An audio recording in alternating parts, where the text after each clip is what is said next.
Sir Topham Hatt came to Tidmouth Sheds. He had exciting news. Gordon is to take the new mayor of Sodor on a special tour of the island, he announced. Gordon was thrilled, but then he had a thought. Who will take the express, sir? He asked. The other engines were excited. Pulling the express was an important job. Everyone wanted to be chosen. But Sir Topham Hatt chose Emily. When Sir Topham Hatt left, Emily was very happy. But Gordon wasn't impressed. The express is the longest passenger train on the island, he sniffed. I always cross the island twice by tea time. You'll never do that. I've got big wheels, and I'll do my best, said Emily. Big wheels don't make a big engine, boasted Gordon. Everyone knows I'm the best. Thomas thought Gordon was showing off. Twice before tea time, he puffed. That will be hard. But Emily wasn't listening to Thomas. I'm going to be as good as Gordon, she said eagerly. And she steamed away as fast as she could. Emily puffed into Knapford Station. She was looking forward to taking the express, but it was very, very heavy. Bust my buffers, she gasped as she slowly pulled out of the station. But she pulled away too soon and left the brake coach behind. Emily puffed with all her might. She was determined to be fast.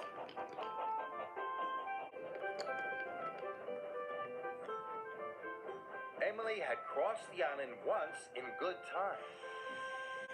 I am as good as Gordon, she puffed proudly.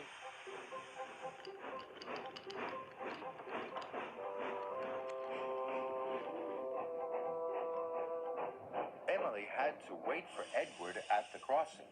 Edward went as fast as he could, but it wasn't fast enough for Emily. Hurry up, slow coach, she cried, or you will make me late. Edward felt sad, but Emily just steamed on.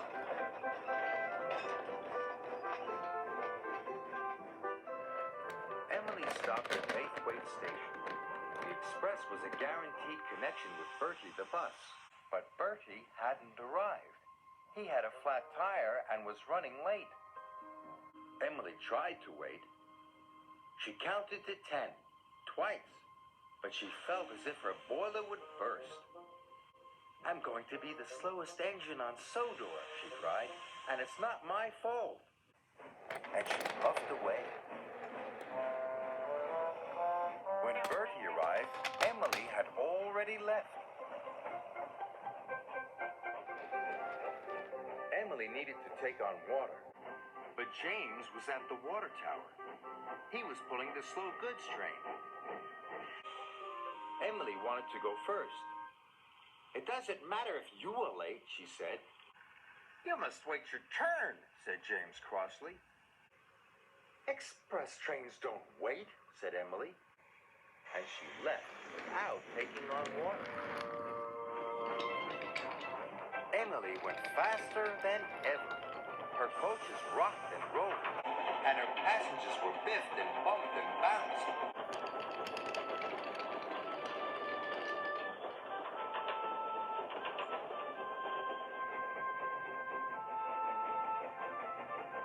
Finally, Emily could see Brendam Docks up ahead. Twice before tea time, she puffed happily. I am as good as Gordon. Then there was trouble. Emily slowed down. What's happening to me? She cried. She went slower and slower. Emily had run out of water. She huffed and puffed, but she had no steam left. Finally, Emily came to a complete stop.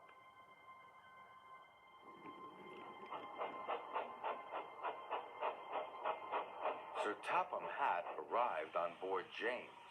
He was very cross. You should have waited, said Sir Topham Hatt sternly. And now you have caused confusion and delay. You left the brake coach, stranded Bertie's passengers, and bumped your coaches. You must learn to be more patient. Emily knew Sir Topham Hatt was right. She felt very bad. She was only trying to be as good as Gordon. "I'm sorry, sir," she said sadly. James pulled Emily into the docks. Then he went back to collect the express. "Now I need an engine to take the slow goods train," said Sir Topham Hatt. Emily had an idea. "May I take it, sir?" she said. "If I promise to go slowly?" Sir Topham Hatt thought it was a grand idea. "The slow goods train needs lots of patience," he said. Emily was pleased. She was determined to do a good job.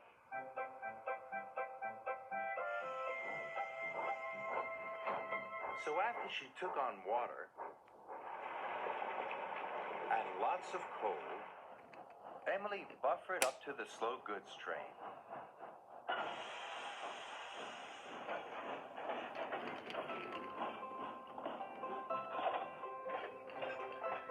She stopped at all the right stations.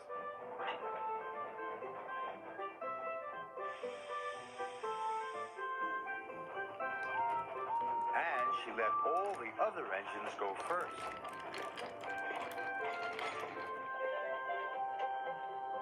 She stopped at a signal. Thomas was waiting there.